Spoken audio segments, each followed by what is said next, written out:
by that disease and to promote the digestion. Now, we got to be a little careful with cherry stone and peach pits. They contain a little arsenic. A little won't hurt you. A lot could be, of course, quite poisonous. Same with apple seeds. Believe it or not, yeah. I eat the whole apple. I eat the core and all, but so I'm not worried about it. But if you ate enough apple seeds, you can get quite sick. He said the leaves can also be used as a medicine and are more diuretic and are soothing to the entire urinary apparatus in case of renal and cystic irritation and inflammation. So cystitis, bad, urinary tract infections. The dose of the tincture is from 15 to 45 minims, which is essentially drops. We're going to go with drops. They can be taken in hot or cold water. In hot water, it acts the same as an infusion and is diaphoretic. In other words, the tincture works like a hot tea if you put the tincture in hot water, and it can help break a fever. I'd probably just make a tea out of it if that was my goal. Unless it was wintertime and I didn't have access to the leaves. So yeah, it's good to have tincture on hand. I shouldn't dismiss it out of hand. It's just not usually the way I use birch.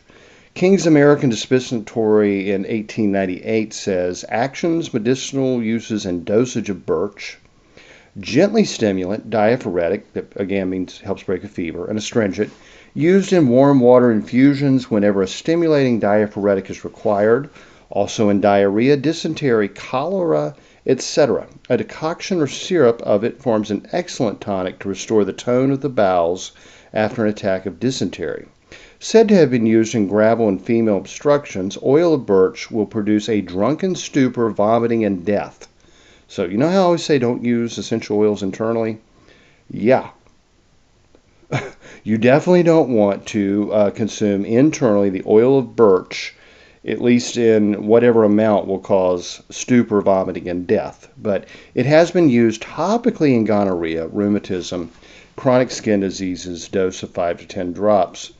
In the Native American tradition, native plants, native healing states, the chemical actions are found in white, black, sweet, or river birch trees. It has a layer of bark that resembles the skin, but it is the inner bark that is medicinal. It is best gathered in the wintertime when the sap is flowing and the bark is richer.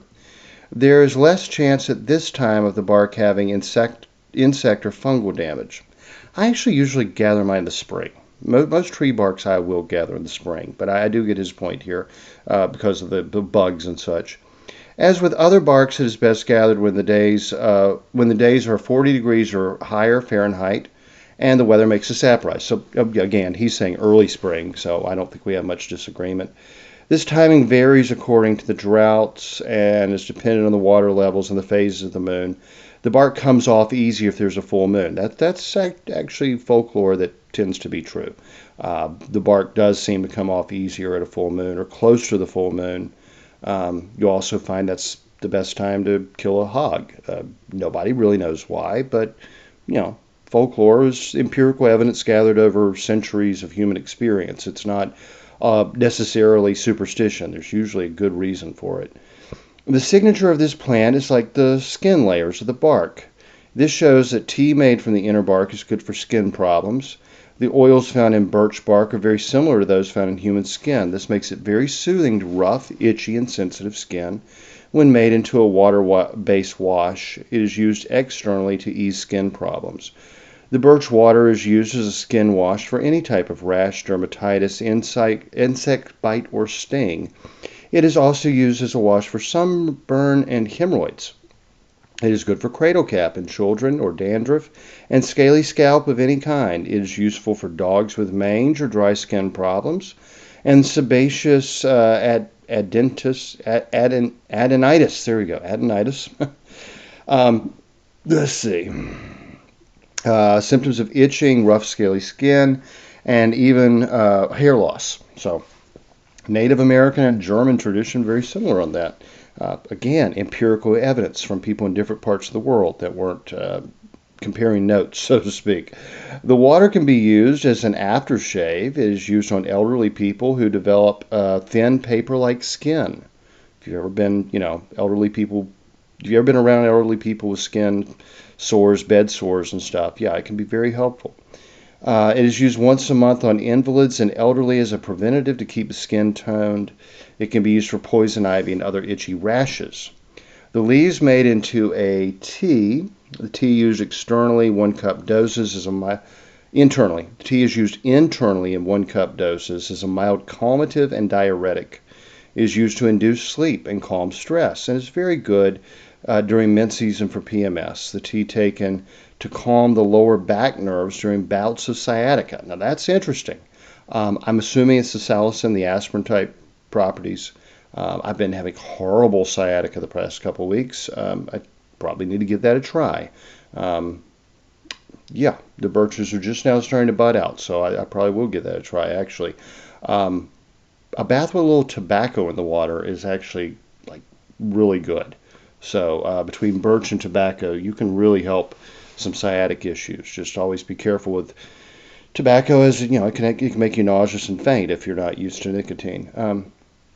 A mixture of sassafras, ginseng, and birch is used for muscle regrowth, even where the muscle has been severed. Now this, when I said this came from Native Plants, Native Healing, I believe that's Tismail Crow's book, if I remember correctly. He is a Muskogee medicine man.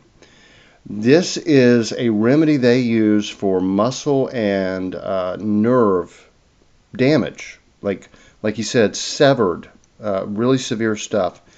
He didn't give a lot of information in the book. I think it would be if you have an issue like that, if you have severe nerve damage or muscle damage like that, would probably be very worth trying to get in touch with Tismail, Tismal, and Crow, like the bird. Tismail Crow is his name, and find out how they use that combination, because apparently it's quite effective, but it's sort of like one of their tribal secrets. So you may actually have to get in touch with him, travel there, find somebody who studied under him if he's not still active. I'm not sure. I think he is.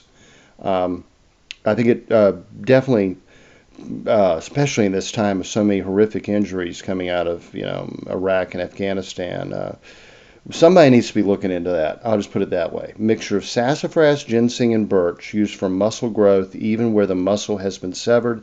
And elsewhere in the book, he talks about severe nerve injuries. It would also help. Modern herbal, books like Plants for the Future say birch is anti-inflammatory, cholagogue, and diuretic.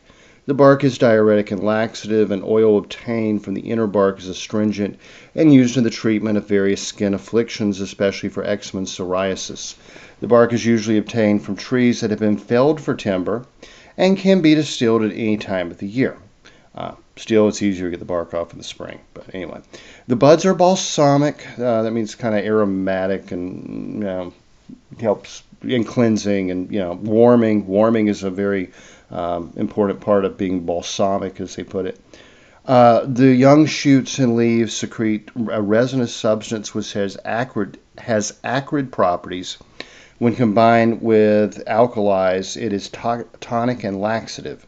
The leaves are anti-cholesterolemic, very long word, saying that it helps prevent the buildup of cholesterol in the body, and diuretic. They also, which I am not concerned about at all. If you actually do research on cholesterol, high cholesterol levels have never actually been proven to be detrimental. It's a total myth that cholesterol is a problem. Now, low vitamin B levels that cause the buildup of plaque in arteries is a big problem. But low levels of cholesterol will kill you. High levels of cholesterol have not yet, even with all the hysteria over the past, at least since the 70s about cholesterol, high cholesterol has never been proven to have any deleterious health effect. Your doctor will probably tell you that it does. He has no evidence to back that up. And if you were to ask him for empirical studies proving that high cholesterol levels have a negative effect on health, one, he couldn't do it, and two, he'd probably get very angry because you just proved him to be a fool. Sorry, but it's the truth. They are also contain phyticides, which are effective germicides, and infusion of the leaves is used in the treatment of gout, dropsy, and rheumatism, and is recommended as a reliable solvent of kidney stones. The young leaves and leaf buds are harvested in the spring and dried for later use. A decoction of the leaves and bark is used for bathing skin eruptions. We'll just spend a little more time on this. Rodale Herb book talked about the beer, and that's really, as a prepper and everything, I think birch beer is something we really need to look into incorporating into our preps. Medicinal and very practical and very useful. The beer is usually made from the sap of sweet birch. A type of oil of wintergreen is distilled from the inner bark and twigs and is used for remedies to purify the blood, rheumatism, and expel worms. For some reason, herbalists don't really like to talk about blood purifiers anymore, but I know what it means. It means it's a spring tonic. Applied externally is used for boils and sores. Rodale's Herbal Encyclopedia states birch contains methyl salicylate, which has counter-irritant and analgesic properties, in other words, aspirin. Thus, there may be some validity to the folk medicine use of birch to relieve the ache of rheumatism. Well, there is validity, much more than some. The skin absorbs methyl salicylate. A poultice can be used on skin irritations and wounds. But going back to the birch beer, Amy Stewart wrote a really good book called The Drunken Botanist. And she says, starting in the early 17th century, so 1600s, several scientists wrote of the use of birch sap in medicinal or purely recreational liquors. Flemish physician Johann Baptista van Helmont, so I guess he was somewhere around Belgium, wrote that birch sap could be collected in the spring and poured into ale after the greatest settlement of its boiling or working.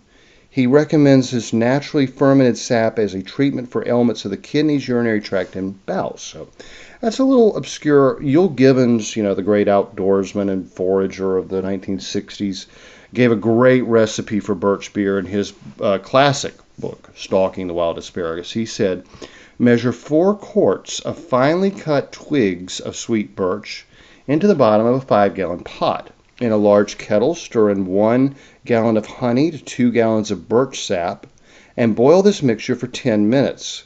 Then pour over the chopped twigs. When cool, strain to remove the now expended twigs and return the liquid to the crock. Spread 1 cake of soft yeast on a slice of toasted rye bread and float this on top of the beer. Yep, that's a lot of old beer and wine recipes say that. Essentially, by putting the yeast on a piece of bread or toast and floating it, you made sure that by the time the yeast hit the wort or the liquid, it was cool enough not to kill the yeast. That's all there is to it, really. You can just wait until the liquid is room temperature or body temperature, and add your yeast then. But people associate with yeast with bread, and that just became a way people did things. It certainly wouldn't hurt, and perhaps the bread even adds a little what you call yeast nutrient. It may add a few vitamins and food essentially for the yeast, but not entirely required. So cover with a cloth and let it ferment until the cloudiness just starts to settle. This will usually take about a week, and it depends somewhat on the temperature. Certainly does. Fermentation happens much faster when it's warmer than it does when it's cold. Bottle the beer and cap it tightly, store in a dark place, and serve it cold before meals or after the weather gets hot. It has a reputation for stimulating the appetite. However, he says, more than a glass or 2 at a time is likely to stimulate other things, for this beer has a kick like a mule. So bear that in mind. Gibbons Birch beer is a traditional rustic recipe, and you may want to play around with it. You could do, soft drink, lower alcohol. You can flavor it however you want. I love to ferment stuff, so I get into that. I'll spare you all the details right now.